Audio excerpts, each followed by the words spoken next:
సోమవారం స్వామివారిని దర్శించేందుకు జనం పోటెత్తారు. దర్శనం చేసుకున్న మొత్తం యాత్రికులు 76,200 మందికి పైగా ఉన్నారు. మెట్ల దారి నుంచి వచ్చిన వారు 20,000 మంది. ఇక 29,492 మంది హుండీ కానుకల్ని సమర్పించారు.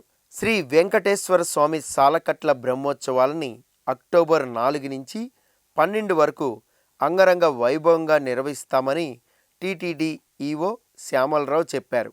అలాగే ఆదివారం దేవాదాయ శాఖ మంత్రి ఆనం రామనారాయణ రెడ్డి స్వామివారి సేవలో పాల్గొన్నారు. అంతేకాదు అక్కడికి వస్తున్న భక్తుల సదుపాయాల గురించి ఆరా తీశారు. చాలామంది భక్తులు ఆనం దగ్గరకు వచ్చి వారి సమస్యలని చెప్పుకున్నారు. శ్రీవారి దర్శనానికి చాలా సమయం పడుతోందని, చిన్నపిల్లలు, వృద్ధులు, వికలాంగులకి ప్రత్యేక దర్శనం కల్పించడం లేదని వాపోయారు.